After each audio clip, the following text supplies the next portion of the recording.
hard-fisted, cantankerous and intolerant. His wife was a little more pliable. She was, in effect, an eccentric. She had spasms of generosity, during which periods both the brothers had at times managed to get money out of her. But these were rare occasions. Moreover, the old man kept her so short of cash that she found it difficult to help her nephews even if she desired to. As stated, the discussion between the two brothers occurred in November. It was presumably forgotten by both of them immediately afterwards.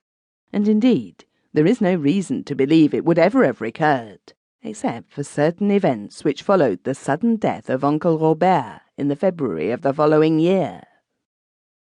In the meantime, the affairs of both Paul and Henri had gone disastrously. Paul had been detected in a dishonest transaction over a paste trinket and had just been released from a period of imprisonment. The knowledge of this had not reached his uncle before his death. Henri's wife had had another baby and had been very ill. He was more in debt than ever. The news of the uncle's death came as a gleam of hope in the darkness of despair.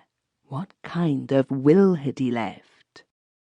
Knowing their uncle, each was convinced that however it was framed, there was likely to be little or nothing for them. However, the old villain might have left them 1,000 or 2, and in any case, if the money was all left to the wife, here was a possible field of plunder. It need hardly be said that they repaired with all haste to the funeral, and even with greater alacrity to the lawyer's reading of the will.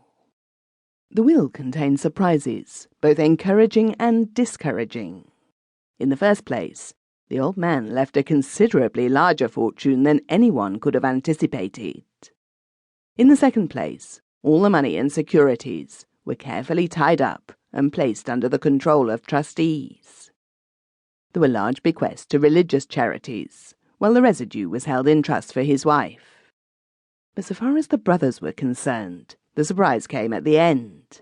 On her death, this residue was still to be held in trust, but a portion of the interest was to be divided between Henri and Paul, and on their death to go to the church. The old man had recognized a certain call of the blood after all. They both behaved with tact and discretion at the funeral, and were extremely sympathetic and solicitous towards Aunt Rosalie, who was too absorbed with her own trouble to take much notice of them.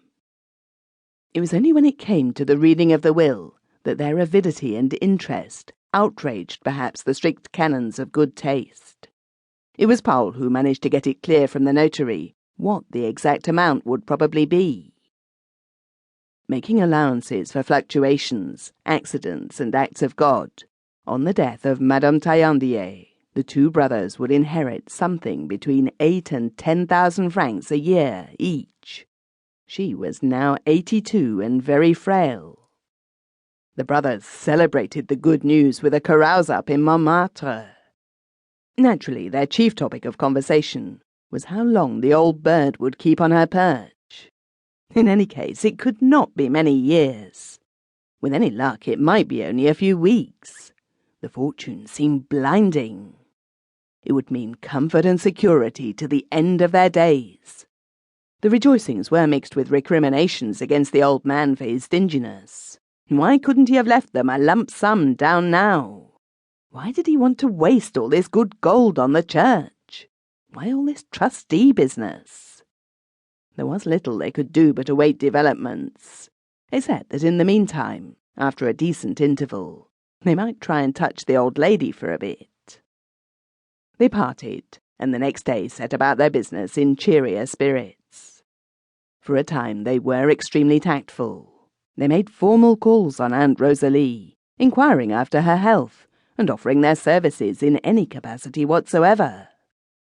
But at the end of a month, Henri called hurriedly one morning, and after the usual professions of solicitude, asked his aunt if she could possibly lend him 120 francs to pay the doctor who had attended his wife and baby. She lent him 40, grumbling at his foolishness at having children he could not afford to keep. A week later came Paul, with a story about having been robbed by a client. He wanted 100. She lent him 10. When these appeals had been repeated 3 or 4 times,